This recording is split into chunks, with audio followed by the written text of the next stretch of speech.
जय श्री कृष्णा जी। राधे राधे।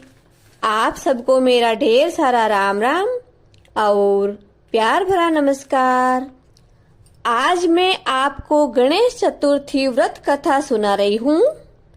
यह उन कथाओं में से एक है जो वर्ष भर की संपूर्ण संकट नाशक गणेश चतुर्थी व्रत की कथाएं आती हैं, जिन्हें हम मासिक गणेश चौथ व्रत कथा भी कहते हैं। तो प्यारे भक्तों, यह फाल्गुन मास कृष्ण पक्ष गणेश चतुर्थी व्रत कथा है। इसे आप बड़े प्रेम, श्रद्धा और आदर भाव से सुनिए। बोलिए श्री गजानन जी महाराज की जय। चौथ माता की जय। पार्वती मैया अपने लाडले पुत्र गजानन से पूछती है कि हे पुत्र, फाल्गुन कृष्ण पक्ष चतुर्थी को गणेश जी की पूजा कैसे करनी चाहिए?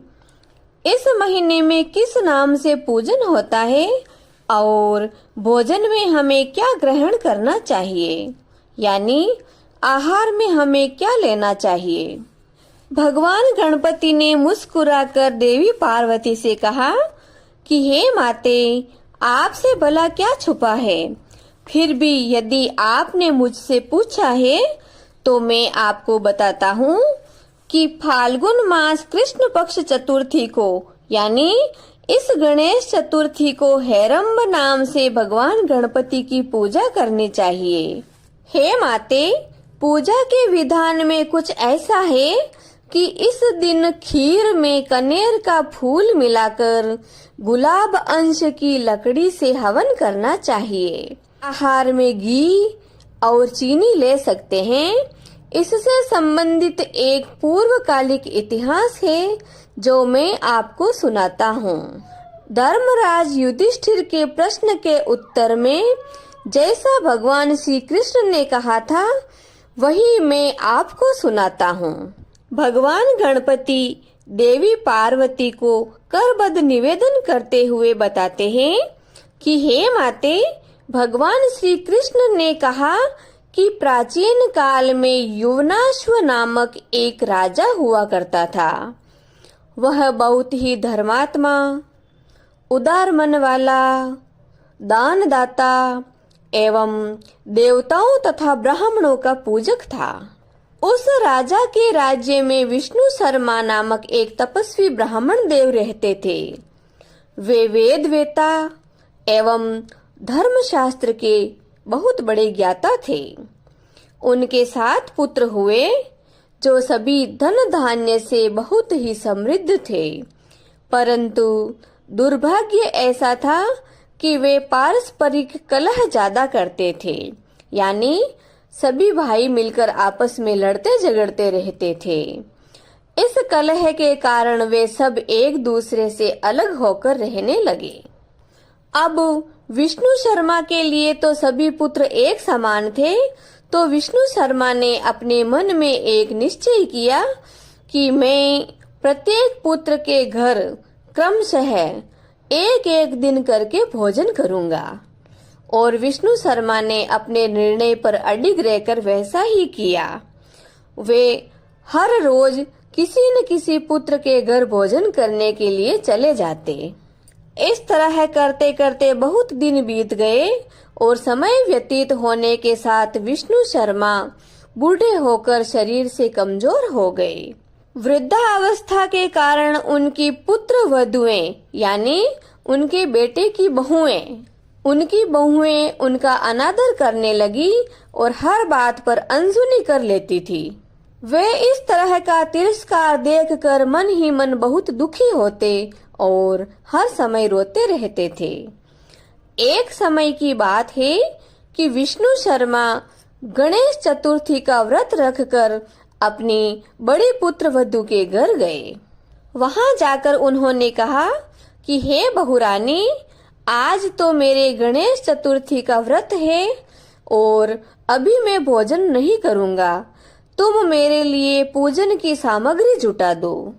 गणेश जी प्रसन्न होकर तुझे बहुत सारा धन देंगे। अपने ससुर जी की इस तरह की बात को सुनकर बड़ी बहू झल्ला कर बोली, यानी बहुत ही क्रोध में आकर बोली कि हे बाबूजी, मुझे तो घर के कामों से ही फुर्सत नहीं है, फिर आपके इन झमेलों में पड़ने के लिए मेरे पास कहाँ समय है। कान खोलकर सुन लीजिए बाबूजी कि आप तो हमेशा ही कोई न कोई नाटक रचते ही रहते हैं और आपके ये नाटक मुझसे बर्दाश्त नहीं होंगे। कभी कुछ ना कभी कुछ करते ही रहते हैं और आज तो बस अब गणेश जी का बहाना लेकर ही आ गए। मैं ना तो कोई व्रत उपवास जानती हूँ और ना ही आपके गणेश को जानती हूँ, बस आप तो यहाँ से चलते बनिए। इस प्रकार बड़ी बहू की झिड़कियों से सुनकर वह बहुत दुखी हुआ और वहां से चला गया। बारी बारी से एक एक घर में गया, यानी अब दूसरी बहू के पास, फिर तीसरी बहू के पास। इस तरह 6 बहुओं तक उन्हें एक ही जवाब मिलता रहा। उन 6 बहुओं के क्रोध भरे जवाब को सुनकर वह मन ही मन अपमानित होकर छोटी बहू के घर जाकर चुपचाप एक तरफ बैठ गया। दुर्भाग्यवश छोटी बहू धनहीन थी, यानी उसके घर में साधन सामग्री बिल्कुल भी नहीं थी, परंतु वह अपने ससुर जी को आए हुए देखकर और उदास देखकर मन ही मन सोच में पड़ गई, चिंता करने लगी, क्योंकि उस दिन ससुर जी की उसके घर पर आने की बारी नहीं थी। तो उसने सोचा कि ससुर जी 1-2 दिन पहले तो मेरे घर से भोजन करके गए हैं, अब तो बड़ी बहू से लेकर और 6ठे नंबर की बड़ी बहू तक सबका नंबर आएगा, मेरा नंबर लगातार कैसे आ गया। फिर भी छोटी बहू ने ससुर जी से पूछा कि बाबूजी, क्या बात है, आज आप इस तरह यहाँ कैसे बैठे हैं। तब ब्राह्मण देव ने कहा कि अरे बहुरानी, अब मैं जाऊं तो कहाँ जाऊं, बाकी सभी 6 बहुरानियों ने तो मुझे फटकार दिया है और तुमसे कुछ मांगू तो किस मुंह से मांगू, क्योंकि तुम्हारे पास तो पहले से ही कोई साधन नहीं दिख रहा है। मैंने आज गणेश जी का व्रत रखा है और तुमसे व्रत सामग्री मांगू तो कैसे मांगू, तुम्हारे पास तो कोई साधन है नहीं और मैं स्वयं तो बहुत ही वृद्ध हो चुका हूँ। हे कल्याणी बहू, मैं बार बार यही सोचता हूँ कि इस व्रत को करने से हमें सिद्धि मिलेगी और हमारे सभी कष्टों का अंत होगा, लेकिन इससे पहले हमें पूजा की सामग्री चाहिए, वो हम कहाँ से प्राप्त करें। अपने ससुर जी की बात सुनकर छोटी बहू कहने लगी कि बाबूजी, छोटी सी तो बात है, इसमें आप इतने क्यों दुखी हो रहे हो।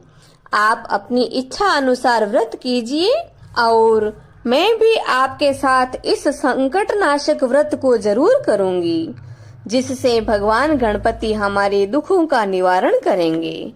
इतना कहकर छोटी बहू घर के बाहर जाकर भिक्षा मांगने लगी और भिक्षा में प्राप्त हुई सामग्री अपने ससुर जी के लिए लेकर आ गई।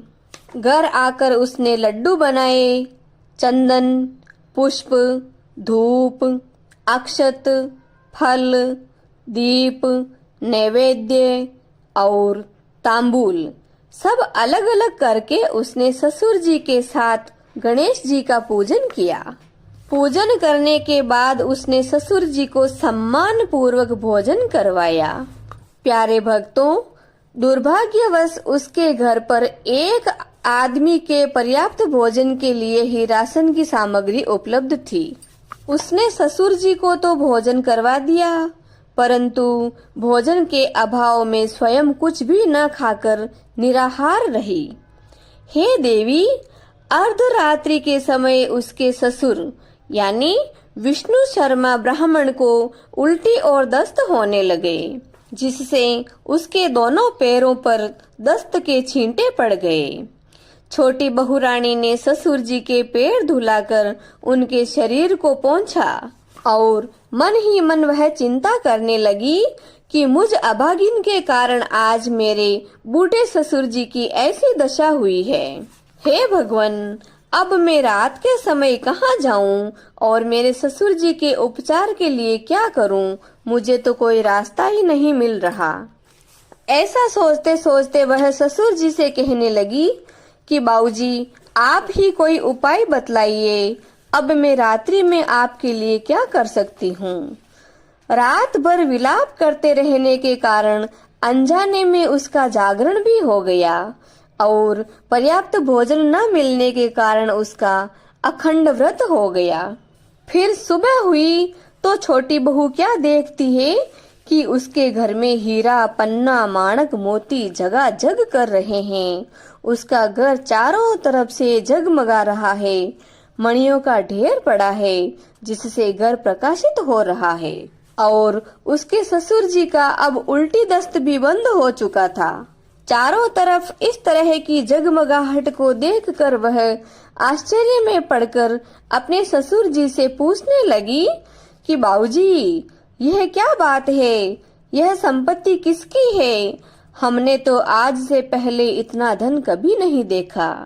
अरे, इतना सारा माणक, मोती, मूंगा आदि मेरे घर पर कहाँ से आ गए? बाबूजी, यह तो किसी की साजिश लगती है। कहीं ऐसा तो नहीं हो कि कोई हम लोगों को चोरी में फंसाने के उद्देश्य से तो अपने घर में धन नहीं डाल गया है। बहू रानी की बात सुनकर ब्राह्मण देव मुस्कुराते हुए बोले कि हे कल्याणी, यह सब तुम्हारी श्रद्धा का फल है। तुम्हारी भक्ति से भगवान गणपति तुम पर अति प्रसन्न हुए हैं। इस व्रत के प्रभाव से ही भगवान गणेश ने तुम्हें इतनी सारी संपत्ति दी है। बहू रानी ससुर जी के पैरों में पड़कर कहने लगी कि हे बाबूजी, आप तो धन्य हैं। आपकी कृपा से ही भगवान गणपति प्रसन्न हुए हैं। अब तो मेरे घर की दरिद्रता दूर हो गई, घर में अतुल संपत्ति आ गई। यह सब आपकी कृपा से ही हुआ है। इस तरह वह ससुर जी से बार बार कहने लगी। अब छोटी बहू के घर में अपार धन संपत्ति को देखकर अन्य सभी बहुओं के क्रोध की कोई सीमा न रही। उन्होंने कहा कि इस बुढ़े ने अपने जीवन में जितना भी धन संचित किया था, सारा का सारा छोटी बहू को दे डाला। हम पर तो इनकी नीयत ही नहीं बनती है। इस तरह अपनी पुत्र वधुओं के पारस्परिक कलह को देखकर विष्णु शर्मा कहने लगे कि इसमें मेरा कोई दोष नहीं है और न ही मैंने छोटी बहू को धन दिया है। केवल इस व्रत के प्रभाव से भगवान गणपति ने प्रसन्न होकर छोटी बहू को धन दिया है। हे बहू रानियों, यह व्रत शुरू करके सबसे पहले मैं तुम छहों के घर पर आया था, लेकिन तुम्हारे पास मेरे लिए और मेरे भगवान गणपति के लिए तो कोई समय ही नहीं था। और हे बड़ी बहू रानी, तुमने तो इतना तक कह दिया कि मैं नहीं जानती तुम्हारे गणेश वणेश को। लेकिन बेटा, अब मैं तुझसे कहता हूँ कि शायद अब तो तुमने मेरे गणेश को जान ही लिया होगा। जब मैंने तुम्हारे घर पर आकर व्रत अनुष्ठान का अनुरोध किया था, परंतु तुम लोगों ने मुझे किस तरह दुत्कारा था वह तुम अच्छी तरह से जानती हो। और छोटी बहू ने भिक्षा मांगकर मेरे लिए पूजन सामग्री जुटाई थी। इसके करने से गणेश जी महाराज ने प्रसन्न होकर इसको कुबेर के समान धन संपत्ति प्रदान की है। भगवान गणपति कहते हैं कि हे गिरिराज कुमारी, हे माँ पार्वती, उस ब्राह्मण के 6 पुत्र तो दरिद्र, रोगी और अति दुखी हो गए। केवल छोटा पुत्र ही इंद्र के समान भाग्यशाली बनकर मौज मस्ती करने लगा। अब उन 6 पुत्र और 6 बहुओं ने आपस में होड़ करते हुए फाल्गुन मास कृष्ण पक्ष चतुर्थी को व्रत किया था। इस व्रत के करने से मुझे उनके घर की दरिद्रता को भी दूर करना पड़ा, परंतु छोटी बहू के जितना मैंने धन उसको नहीं दिया। भगवान श्री कृष्ण कहते हैं कि हे पुरुषों में उत्तम युधिष्ठिर, हे धर्मराज युधिष्ठिर, गणेश चतुर्थी व्रत के प्रभाव से राज्य की कामना करने वाले को राज्य की प्राप्ति होती है। इसलिए हे राजन, आप भी इस व्रत को शीघ्र ही कीजिए। फलस्वरूप आप कष्टों से छूटकर राज्य का सुख भोगेंगे। श्री कृष्ण जी के श्रीमुख से इस कथा को सुनकर धर्मराज युधिष्ठिर बहुत ही प्रसन्न हुए और व्रत करके भगवान गणेश की कृपा से अखंड राज्य के अधिकारी हुए। बोले श्री गजानन जी महाराज की जय, श्री चौथ माता की जय। तो प्यारे भक्तों, फाल्गुन कृष्ण चतुर्थी यानी चौथ व्रत की यह कथा आपको कैसी लगी? यदि यह कथा आपको अच्छी लगी हो तो आप इसे लाइक करें, ज्यादा से ज्यादा शेयर करें और मेरी कहानियों के साथ जुड़े रहने के लिए मेरे चैनल को सब्सक्राइब जरूर करें। कमेंट बॉक्स में चौथ माता और गजानन जी महाराज की जय जरूर बोलें। अगले वीडियो में मैं आपको पशुपतिनाथ व्रत कथा सुनाऊंगी।